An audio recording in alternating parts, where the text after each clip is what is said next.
Hi, and welcome to 66 Days to Success. I'm hoping you're having a great month out there.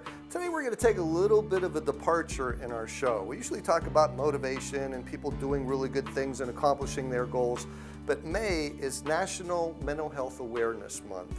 And you know, if I asked you to talk about the heart and who oversees that, what organization, you'd say the American Heart Association. And if I asked you to tell me about cancer, and you would probably say the American Cancer Society, or muscular dystrophy would be MDA, the Muscular Dystrophy Association. But if I asked you, is there an overseeing entity that looks after mental illness? Could you answer that?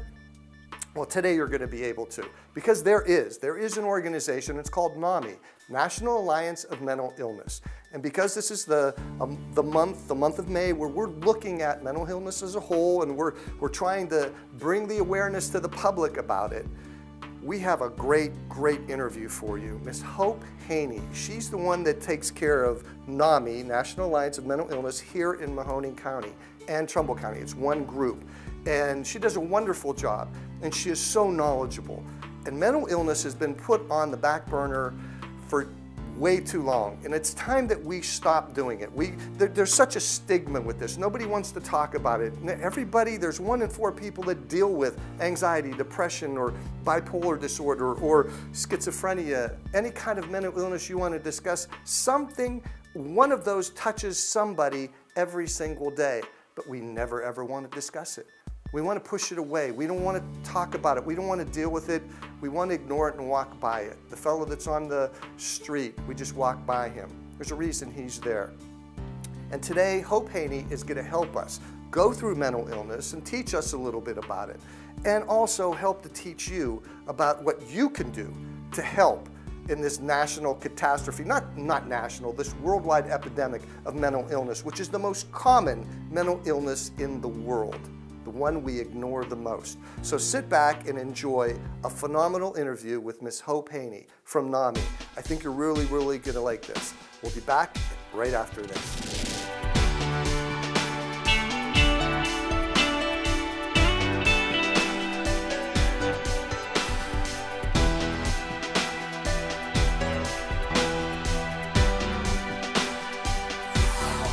And welcome back to 66 Days to Success.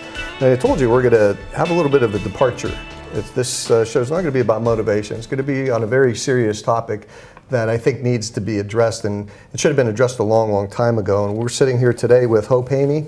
Hope, how are you today? Just fine, thank you. And you know, I opened this and I talked about how that if you had a heart ailment, everybody knows that the American Heart Association is there for them in some way. If they have cancer, they know about the American Cancer Society.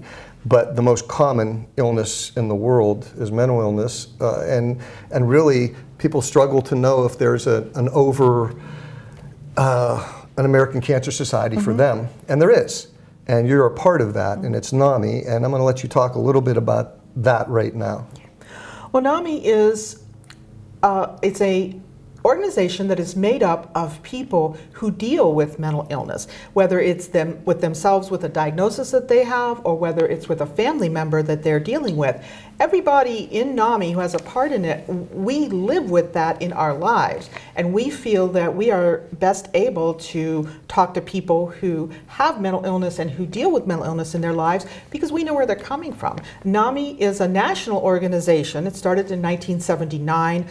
There were a couple women sitting around who had adult sons who had schizophrenia, and they were saying, you know, there are no support groups for us. You know, there's nobody that we can go to talk about what's going on with our kids. There's just no resources. So they started this kind of support thing, and it grew a little bit, and they found other people out there, and then it grew a little bit. And then it became what was called AMI, the Alliance of Mental Illness. And as time went on, it continued to grow, and it became NAMI, the National Alliance on Mental Illness. And the way that that works is we have a national organization called NAMI, and in each state there is a NAMI, like we have NAMI Ohio, and there's a NAMI Arizona and NAMI Pennsylvania. It's a state organization. And under that umbrella, each county has an affiliate or a group of counties has an affiliate. We are NAMI Mahoning Valley, so here in Ohio we deal with Trumbull and Mahoning counties. And that's why we call ourselves NAMI Mahoning Valley instead of like NAMI Trumbull or whatever. So and we work in the local areas providing support groups and educational classes. Support groups are important because they're a place that you can come to that the people there, they know exactly what you're going through because they have been there. They understand the ins and outs of this particular condition. So support groups are very important because what they do is they validate you. You go there, and here's the most important thing about support groups. You go to a support group and you say, wow, I'm not alone. There are people dealing with this same thing. Because what people tend to do as humans is we isolate ourselves, we hide our problems, we don't go out there for support, especially when you're dealing with something like mental illness, which has a stigma to it, a very big, very strong stigma.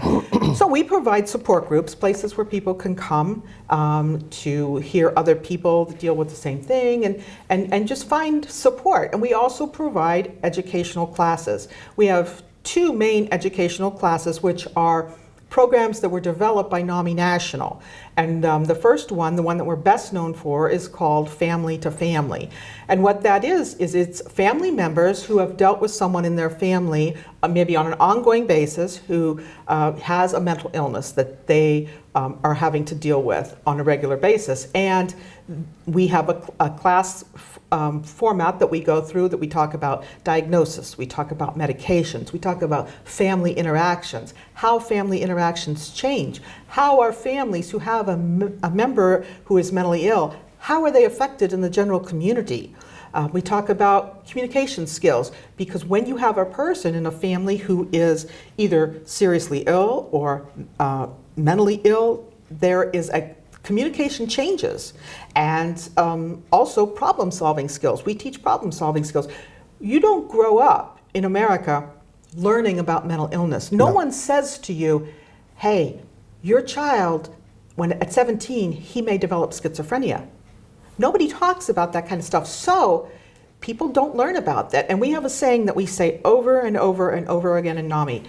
You can't know what you haven't been taught. If you haven't learned about mental illness, if you haven't learned how it affects a family, then you don't know that. So don't beat yourself up for not knowing what you didn't learn. And we don't teach people in our society about mental illness. No, I want to take that one step further. And let's look at society in general that doesn't deal with mental illness or has never had someone in their family and doesn't really even know what it is. You know, if somebody has a heart ailment, they know about what happens with a heart attack or clogged arteries. They know about that. Or if you say, oh, Jimmy's got cancer, they know what cancer is. But when you say, Susie has paranoid schizophrenia, or Susie is bipolar, or Susie is suffering from this, it's amazing that you're exactly right. The general public really has no idea. They just say it's mentally ill, it's crazy, and a lot of other bad derogatory terms towards it. And it's scary. And it's scary, yes, because they don't know about it. Mm-hmm. So can you let's take one step here and talk about the different types of mental illnesses that there are? Because it's not a blanket thing like a heart attack. There are many variances of mental illnesses and different degrees to each one of those. Well, and even with heart attacks, and even with cardiac issues, and with things like diabetes, there are many variations. There are many different parts to the heart and to that system that can malfunction. So even within regular, what we consider physical illnesses, there are many differences. And people they're like, okay, well, we accept that and we go on. We have a saying in the mental health community, no casseroles for schizophrenia. And what that means is, if someone in your family dies, there's a funeral, there's a dinner, there's a luncheon, people bring casseroles over to your house, they say, here, have this pot roast, have this cake, have this spaghetti, so you don't have to cook for a few days because we want to support you.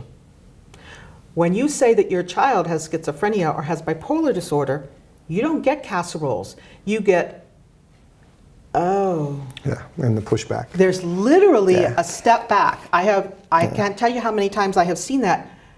Oh. And the social. And then there's, okay, gotta go. Yeah. And then they're gone. And socially, what it does to a family is amazing. And Yes. the dynamic of that is hard, not only for the person that suffers with the mental illness, but for the rest of the family that deals with it. And it's amazing when you get right down to the numbers, you look at how many people are affected by this. One of the most commonly diagnosed mental health issues is anxiety. Nearly 1 in 3 people deal with anxiety in their life. And that's, you think about it, that's 30% of the population. Now, we're not talking about some minor anxiety where you have some tests, you have a test coming up, or you have a job interview. We're talking about ongoing, what we call pervasive anxiety. That's where pervasive means it goes into every aspect of your life. And some of the things that happen with anxiety are things like constant worry, unreasonable constant worry. Let's see, racing thoughts, where your thoughts are just going on what is going to happen with that, and what's going to happen with this, and what am I going to do if this and that and that. And your mind is just going constantly. Also with anxiety, you get a lot of physical symptoms. You get an increased heartbeat, a sense of being physically on edge. A lot of times you have trouble sleeping with anxiety. The definitive word with anxiety is worry. You worry, worry, worry, worry, worry. A lot of times you see people with anxiety who worry about, well, what's going to happen in the future if that happens? Oh my gosh, you know that conversation I had with my boss 6 years ago? I wonder if he still blames me for that mistake. Now, you and I, from a non-anxiety perspective, know that that kind of worry is not productive and it's not reasonable, okay? But a person who deals with anxiety gets caught up in that. And you have a lot of focus on things that may happen in the future. You have catastrophizing where, well, if I miss this, then I miss that, and then my son does this and that, and all of a sudden you have, and oh my God, the police are going to come and arrest us all. And you're like, wait a minute, how did you come from the point of, okay, I ran a stop sign to, I'm going to prison? But when you have anxiety, that's what happens on and on and on. Because you're not able to turn off that racing. You're not able to turn off that process. It's like your motor is running. And 30% of the people in America deal with anxiety on some basis, some of them very severe anxiety that's disabling. We call those panic attacks, where the person has a feeling of impending doom, like they're going to die. They feel like they are dying, like they have chest pain. They have feeling of suffocating, and their thoughts are racing. They can't think about anything, and there's always, oh my gosh, what's happening to me? Oh my gosh, I'm going to die. Imagine having that happen to you, and it's something that has happened because of your body. And then once you get over that, then you have the fear of, oh my God, is it going to happen again? Yeah. And there are times when people have panic attack after panic attack after panic attack, and people on the outside basically go, well, why don't you just calm down? Just chill out. Well, it's not that easy when your pulse is racing and your thoughts are racing, and it's not that easy to and that comes a lot from just the uneducated public, again, with mental illness overall, because they don't understand what that person is going through. And they think just saying that is going to make it all better, and it doesn't. Well, one of the other prevalent illnesses, mental illnesses, is depression. And I frequently have people say to me, well, I don't understand. Why don't you just try not being depressed? Well, why don't you just try not having diabetes? Exactly. Why don't you just try not having your blood sugar go up to 637? Well, it doesn't work that way. Yeah. You can't say that, because there are biochemical issues that go on with your body that you develop depression. Severe depression occurs in probably, I think, about 6% of the population here in America. And it can be, again, we come back to that word, pervasive. When you have a major depression or major depressive episode, it affects every aspect of your life. You become socially withdrawn, you have sad mood, you have problems with going to sleep and waking up, and problems eating, and a lot of social withdrawal, and also some anxiety components in there. People get to the point where they are disabled by depression, all right? And people say, well, everybody goes through some depression in their lives. Well, how is this different? It's different because it is pervasive and it lasts for a period of time. Usually we don't say, you came into me and you say, oh, for the past 2 weeks I've been having this. We don't immediately say, oh, you have schizophrenia, or oh, you have depression. Standards of diagnosis say major depressive episode must have continued over a period of 3 to 6 months. So you think about it, 3 to 6 months, you've been feeling extremely sad. You've been feeling very disconnected. You're emotionally withdrawn. You're sleeping a lot. You're not eating. And this is, you have, some anxiety and some worry, and you know that something is definitely wrong. And when this goes on for a period of time, then that's where the diagnosis of depression comes in. And so, but people don't understand that, especially with depression and anxiety. People say, well, why can't you just stop being depressed? Yeah, just go out and take a walk. Yeah, get some sun. Exactly. Oh, the best thing that you can do to not be depressed is to go out and take a walk. Yeah. Well, if you're in that situation, if you're dealing with that, you understand why that doesn't happen. A lot of times what happens is with depression comes intense feelings of helplessness and worthlessness, okay? I cannot stress enough the concept of when you are severely depressed, you have a severe sense of worthlessness. Why am I on this planet? What am I put here for? Look how I've screwed things up. And then you get to the point where you have one of the symptoms that we see with depression that people talk a lot about, and that's suicidal thought, and maybe to the point of carrying that out. But if you have been living, for an extended period of time with these thoughts of worthlessness and helplessness, and I don't even know why I'm here, and I've done all these things to my family, then that depression just gets deeper and deeper, okay? And so that is one of the risks with depression, is you do at times have people who talk about suicide, who think about suicide, and people who actually do commit suicide. And it's not something that they could, and again, I can't stress this enough, it's not something that they can do to help themselves get out of it by themselves. It's not something they can make go away. And that's what people, again, I go back to, that they don't get. They think that by talking to them, this person who is suffering from depression or anxiety is in a position now where they need therapy or help of some sort, whether it's medication or some sort of therapeutic action. Mm-hmm. They can't do it on their own, and that lies underneath the mental illness, of which again goes back to what people don't really understand.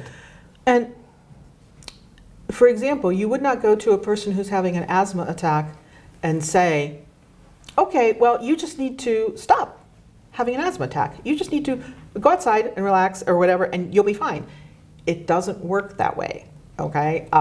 Because there are underlying medical issues that are going on in the body that are causing this depression or this anxiety or schizophrenia or bipolar disorder, and therefore those issues have to be addressed before you're going to get better. Okay, you don't say to a person who has diabetes, oh, well, just go out and exercise a lot and you'll be fine. For some people that does work. But there are also people out there whose diabetes can be severe or doesn't respond to certain things, where they need some kind of intervention for that. And you just mentioned that the next step up, we've talked about anxiety, you've talked about depression, but there are other forms of mental illness that are more severe. I don't want to say more severe, but more severe, when you get into bipolar and paranoid schizophrenia. One of the things, and we can talk about bipolar disorder and schizophrenia, but one of the things that is underlying that whole thing that we were just discussing is there is a pervasive thought in our society that mental illness is a choice. You're choosing to be depressed, Jeff. If you would just get out of bed and do something, it'll be better. When we would not walk up to a man who has just been shot with a gun and go, Jeff, if you would just get up, that gunshot will go away. We would not do that. And that boggles my mind why that happens, okay? But there's that underlying thing of this is a choice. And it's something that we as humans, even people who understand about mental illness, who deal with mental illness, we sometimes find ourselves falling back into that thing of, well, this must be a choice. You must be choosing to do this for some reason. But you can talk to millions of people out there who will tell you that this is not a choice. Yeah. For example, people do not choose to have bipolar disorder. You see bipolar disorder in approximately 2 to 3% of the population in the United States. And it is considered one of the more severe forms of mental illness. And that's a big number. Yes. 2 to 3 sounds low, but when you say population of the United States, that's a big number. The population of the United States is about 325,000. So if you're talking 2 to 3% of that, you're talking about quite a number of people that have this. Now, as opposed to, for example, anxiety, where 30% of the people deal with that, and you look at bipolar disorder and you say, well, 2 or 3. Well, yes, that is quite a bit less, but still, 2 or 3% of the American population is a fairly big number. Yes, it is. And one of the most severe forms of mental illness that we see, and we say severe because it's very disruptive in people's lives, extremely disruptive in people's lives, is schizophrenia. Yeah. Schizophrenia occurs in about 1% of the population, okay? And you also have to remember that just because it occurs in 1% of the population, that 1% experiences it differently. For example, that 1% of the population, say 30,000 or 300,000 people, whatever that is, they all may have schizophrenia, but their illness, for some of them, it's more severe. Yeah. They have more severe symptoms. They have differing symptoms. You will see people who you meet and you do not even have any idea that they have schizophrenia because they are not at the more severe end. They're not going through that episode of bottoming out. They found a medication that works for them. Just like, for example, I have high blood pressure. I went through 4 high blood pressure medications before I got to one that addressed my high blood pressure and didn't give me horrendous symptoms, okay? And it's the same with these kind of things. Bipolar disorder, there's a number of things that you can give, medications that you can give. The most famous one, of course, is lithium. People know about that a lot. There's also things like Depakote and Tegretol, which are mood stabilizers. And that is really what goes on in bipolar disorder, is we consider that a mood disorder. In other words, what is affected are your moods. And bipolar disorder has periods of where people are very excitable. We refer to that as manic. They take a lot of risks. They don't sleep for days at a time. And then their mood shifts and they become depressed. Now, there are a lot of variations of that. Some people spend more time in depression than they do in mania, vice versa. But both of those, both mania and severe depression, affect a person's life. You look at things like mania, when people are in a manic episode, you frequently see a lot of risk-taking. People spend a lot of money. People make very grandiose plans and talk about things and commit themselves to things that are not possible in their lifetime because they're having this exaggerated sense of, I'm powerful, I'm going to do this, I'm going to change the world. And that is what happens in a manic episode, is people get, and sometimes manic episodes or episodes of depression can last months or even years, okay? And so it's not so much of, okay, I have a manic episode for 2 days, then I go down, I'm depressed for 3 days, I have another manic episode. There are times when people can be caught in that manic episode for months or even years, okay? And there are all kinds of consequences that come. You can imagine a person who's in a manic episode most likely cannot continue to work. No. Okay, or a person who's very severely depressed on the bottom side of bipolar. They a lot of times can't continue to work either because they're so depressed that they can't get out of bed or they can't concentrate. A lot of issues, especially with things like anxiety and depression, they really impact on your ability to concentrate. And how can you do your job? How can you even read a book, for example, if you can't concentrate? It's very difficult. And if we make an analogy to the heart again, if you have a clogged artery, that artery could be 30%, 40%, 50%, yes. 80% closed. Yes. Bipolar, yes. There are different degrees of being bipolar too, where different levels, not every case is the same. Everybody is different with that. One of the things that we have learned over the past 15 to 20 years is the concept of a continuum. Not everything is black or white.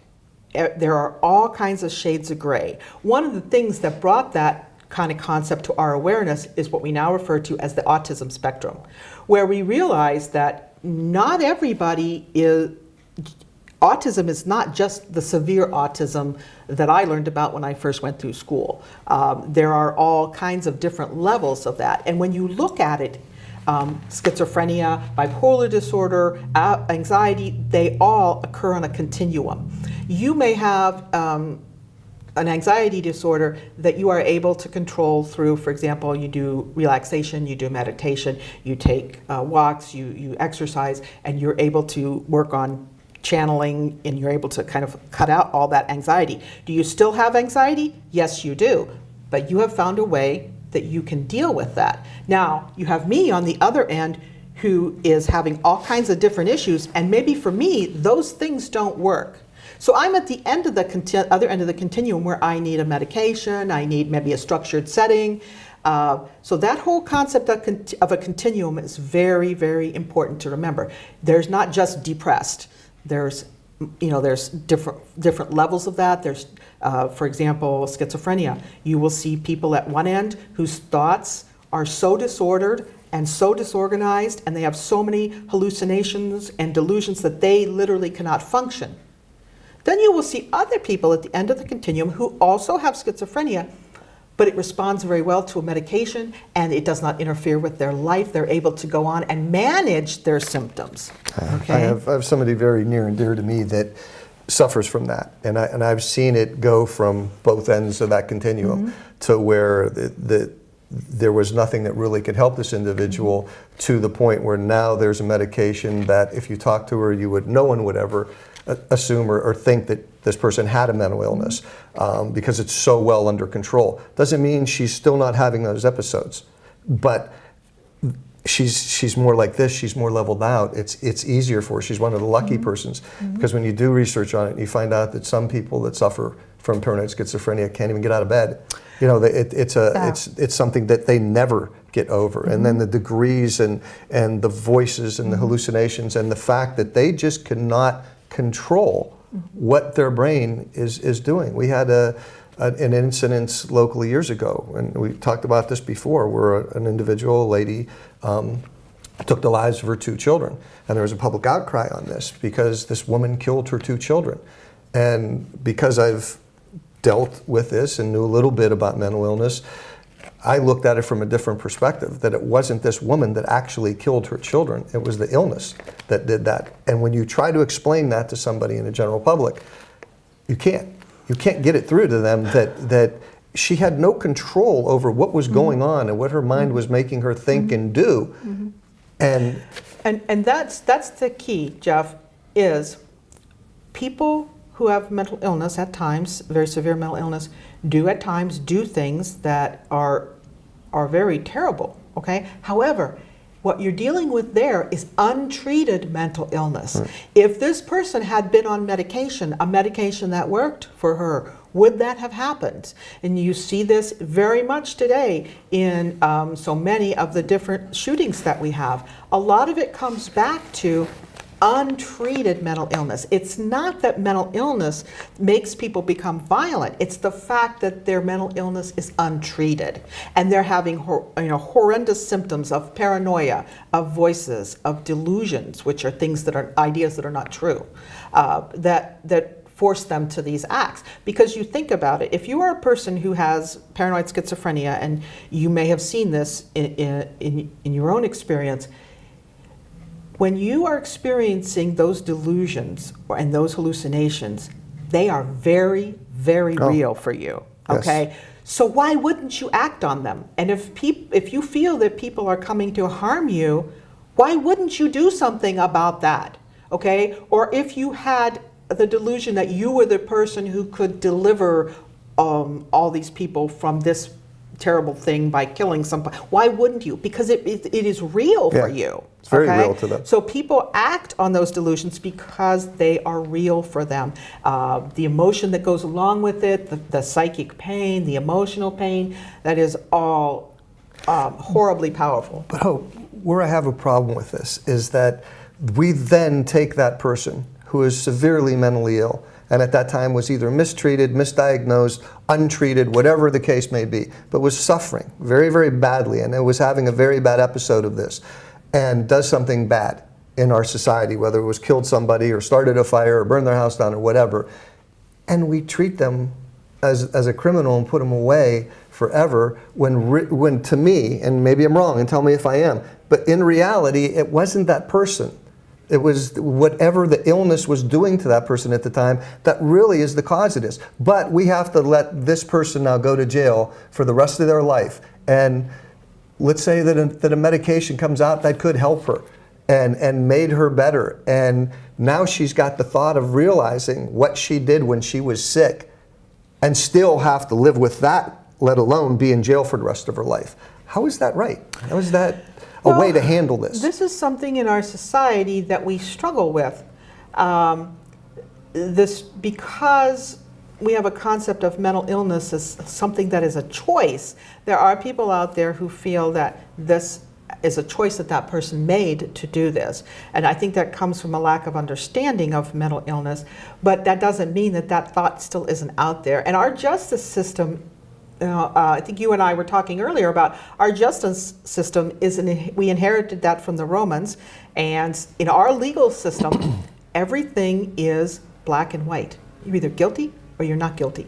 Now, there is a concept of diminished capacity, but not all states have that. Ohio is a state that does not have the idea of diminished capacity. You cannot say, okay, I had a head injury and my capacity for decisions is impacted, or I have schizophrenia.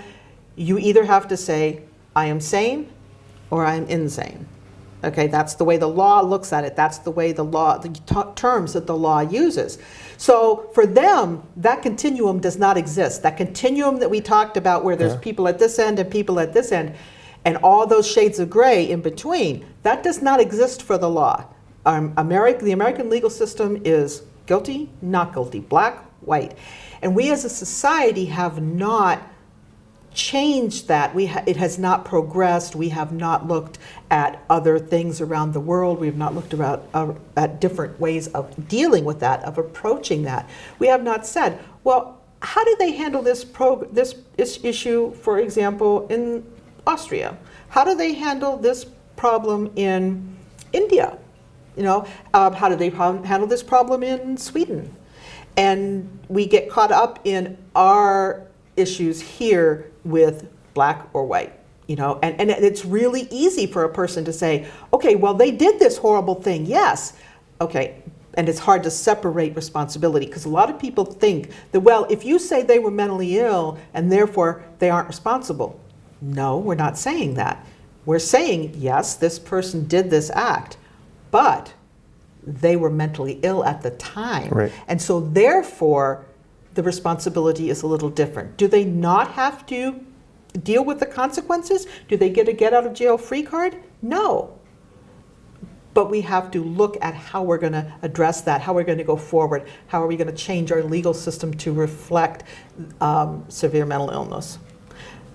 So, and our legal system, our prison system already struggles under the problems with deinstitutionalization, and the fact that over the past 50, 60 years, we have, in an attempt to, give civil rights to everyone on an equal basis, we have been releasing people from institutions, and we have now to the point where we don't have services in the community, and now people are ending up, the jail systems, prison systems, are one of the major mental illness treatment modalities in the United States. There's a guy in Cook County in Chicago, his name is Sheriff Tom Dart, and he, at any one time of the day, he is the largest provider in the United States of mental health treatment, because he has up to 4,000 people who are mentally ill in his jail. The second one is in Dade County in Miami. They are the two largest providers of mental health services in the United States. There's something so wrong with that. There is something wrong with that, and we can look back and see where it went wrong, but it's very hard to fix it. Right. We closed our hospitals. We took it away. And we expect, the old catch-22 from back in the war days when a pilot would go to his commanding officer and say, I can't fly because he didn't want to or he was scared to fly. He would say, I can't fly because I'm mentally ill and mentally ill people can't fly. And then the officer would look back at him and say, you're not mentally ill because if you're mentally ill, you wouldn't know that you were mentally ill. And you wouldn't be afraid to fly. Right. That's the catch-22 of it. Yes. And we are expecting in our country today for the person who is out on the street right now suffering from paranoid schizophrenia to go help himself. And that's what a lot of the public doesn't understand. They can't do that. And even, here's the sad part. Here's the truly, truly sad part. There are a lot of people out there who say, not only go help yourself, there are a lot of people out there who say, I don't care what happens to you. I am not my brother's keeper. I don't care what happens to you. You are the waste and the refuge of society. On. Yeah. I don't have it, so therefore I don't care that you do. It doesn't impact me. Right. Or, for example, I have money and therefore I can mitigate these consequences. But it comes down to, in our society, whether we're talking about prison, whether we're talking about mental illness, whether we're talking about HIV, the question comes down to us, am I my brother's keeper? If I'm not, then write them all off and all of them be damned. But if I am my brother's keeper, if I have a responsibility for other people of my species, then I have to sit back and say, okay, what do we need to do? Are we doing enough in this country to help mentally? Not. Of course, and that was a loaded question there. But it was a loaded question. Yes. But then becomes you get the different ideas about what needs to be done, how it should be done. And I agree that all of those are valid questions, but if we get ourselves caught up in those, then we do nothing. I believe that what we need to do is we need to look at other nations who seem to be addressing this issue better than us. And we say, what are they doing that is working for them? Because we're failing miserably in our country with this. As far as mental illness goes, and in my opinion, as far as prisons in general go, the penal system, I think we are failing miserably. There's a concept in, I think it's Denmark, of how they treat people who have dementia or Alzheimer's. They build little villages. I saw this. Okay? Yes. And there is a grocery store there in the little village, and there is a library, and there is, a little motor carts and stuff like this. And there are keepers, not keepers, that was totally the wrong word. There are people who help them. There are helpers who live there and, who help them. But they are allowed to wander around the community as much as they want to. And then the helpers gradually take them back to where they need to be and direct them. There is no, there is no huge hue and cry about, oh my God, she went into the store and she did this and she did that, and what are we going to do with grandma? That just doesn't occur. So maybe we need to look at those concepts, but here's the thing. Those things are very expensive. I'm a historian. I love history, and there was a question that was asked over and over again during Vietnam. When is the Army going to have a bake sale to buy a tank? When are we going to take money from the military complex and put it into people, not into killing people? So those are things that we have to ask ourselves as a society. What are our values? What are we working toward? How do we value people, or do we not value people at all? I think we're going further away from that than towards it. It does seem that way, doesn't it? Is with the social aspect of how we live on the handhelds now, we're more not into a more social group thing. We're more defining ourselves into smaller and smaller structures and not wanting to pay attention to things that we don't have to take care of. Social interaction has definitely changed. Social interaction is not at face-to-face so much anymore. A lot of social interaction now takes place over social media. And I have to wonder how that will affect people as they grow older, how that will impact people's mental health, how that will affect their socialization skills, our communication skills. I have to wonder. But those are changes that society goes through. We've been through changes before in our society, and we thought that society was going to collapse, and something happened and it worked out okay. So you have to ask yourself, do I have confidence in human beings? And my answer to that is yes. Human beings are the most inventive species on the face of the earth. If there is a problem, we will find a way to deal with it. We just need to get motivated. It's not something that the people affected with can deal with themselves. And No. we have to stop taking a blind eye to it and take the reins and start doing something about it. We can't keep Aunt Edna in the attic anymore because she's a little different and she's a little Right. weird and doesn't fit in with social gatherings, and we have to stop doing that. And I guess it starts with all of us, and it starts with something like this. It starts with educating you as to what happens when somebody has a mental illness, and hopefully that you'll look at it where you'll look a little bit deeper. We have Google today. Get on there and look at how severe and how many people actually, like Hope has schooled you on today, has told you about suffer with this. And you can help. And I'm not talking about by going and throwing $1 at somebody you see on the street, by demanding that your politicians pay attention to this. Yes, and very powerful. And by getting involved in your community. Now, Hope, I would like to end this with talking about NAMI, because there is something out there that is an overriding thing, like the American Heart Association or the American Cancer Society or the Muscular Dystrophy Association. I am not downplaying any of those. Those are 3 great organizations. But mental illness is the most common illness in the world. And we have got to start doing something about it because it affects every aspect of our society. And NAMI is trying to do that and help families with your support groups. So how can people out there get involved with NAMI or help you out? Because you're an organization, you're just like everything else. You have an office, you have to pay bills, you have to be funded somehow. And I know that's an ongoing problem for you. So how could the general public out there help you to help others? Well, one of the things I think people need to remember is we have made progress. Things are getting better. Stigma, the negative idea about mental illness, we are fighting against that every day, and it is getting better. But there are still a lot of things we need to do. There's a lot of support that we need to give people. And so educating yourself is always an excellent place to start, Jeff. Finding out, well, you know, my next door neighbor said their daughter has schizophrenia. Maybe I'll find out what that actually is instead of just avoiding them all the time. Yeah. Okay, so educating yourself about that, and then educating yourself about what are the opportunities are there in my community for me to contribute to this.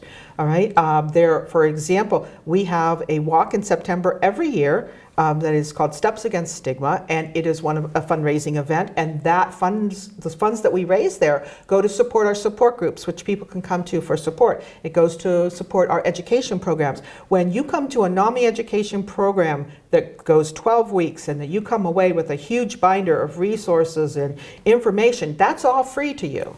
Okay, we fundraise so that people can have education and support.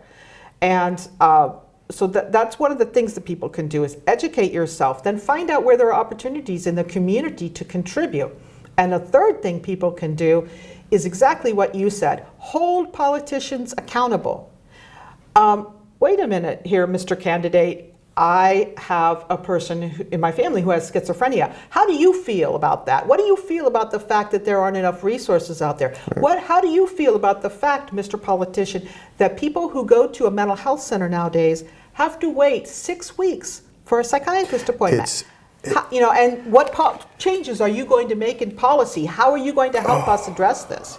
Not what are you going to do about it? How are you going to help us? That's a whole nother show that we can get into that you don't even understand, that when you have somebody next door, like she just said, that their child has schizophrenia, it's not as simple as going to a doctor and then them taking them right in. Like you call your doctor because you've got a cold. Come on in, we'll give you a shot and send you on your way or whatever.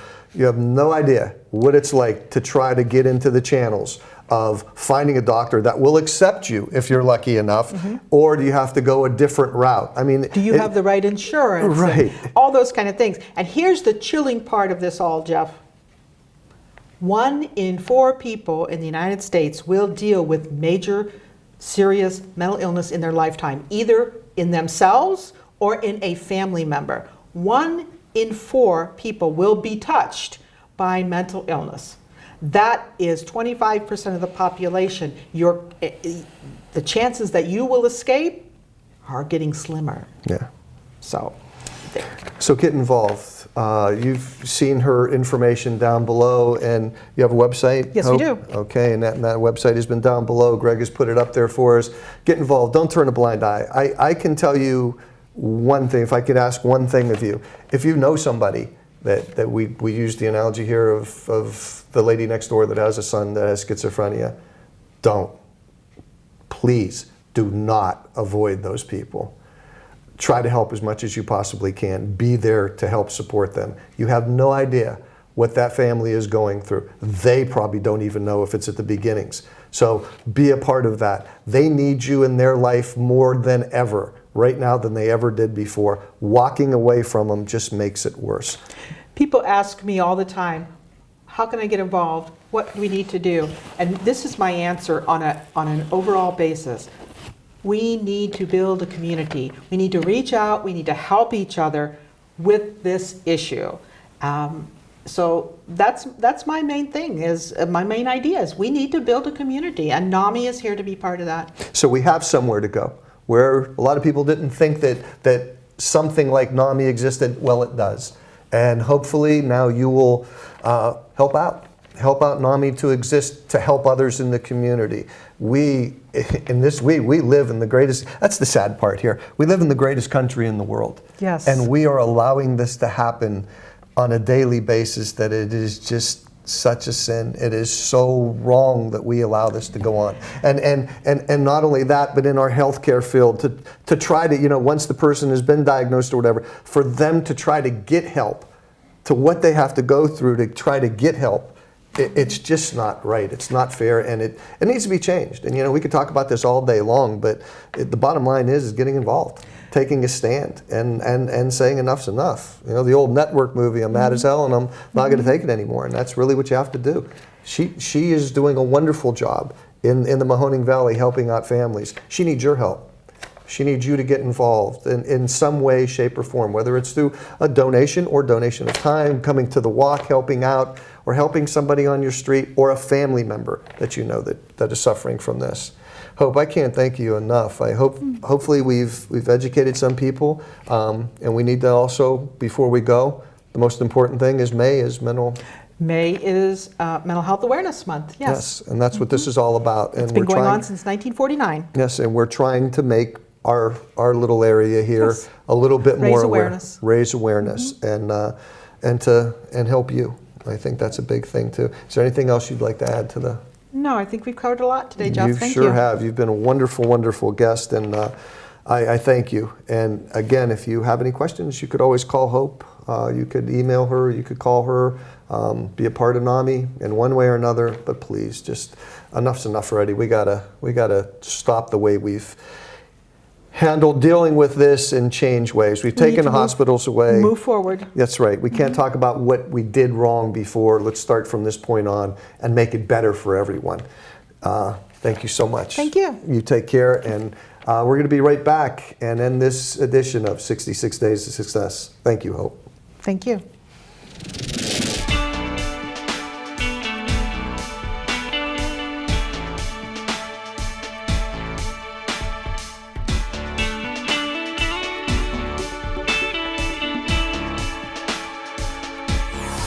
Well, what could I say?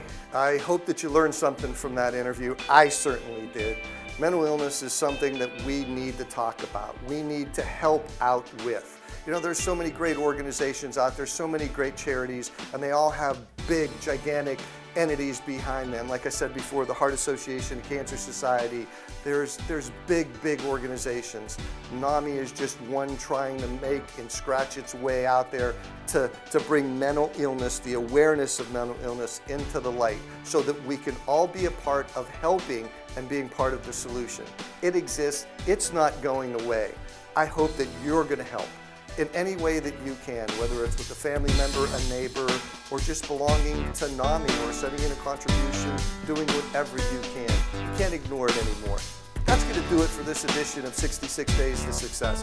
Thank you for watching. I hope you learned something. And if you want to email us, please do at jeffon-@aol.com. I'd love to hear what you have to say about this show and any of the other ones. And if you have some topics or some people that you'd like us to interview, please email us and we'll see what we can do. You have a great month, and I hope to see you. Oh, and don't forget, remember, tomorrow wake up and be a better person than you were today, and everything's going to be just great. You take care, and we'll see you later.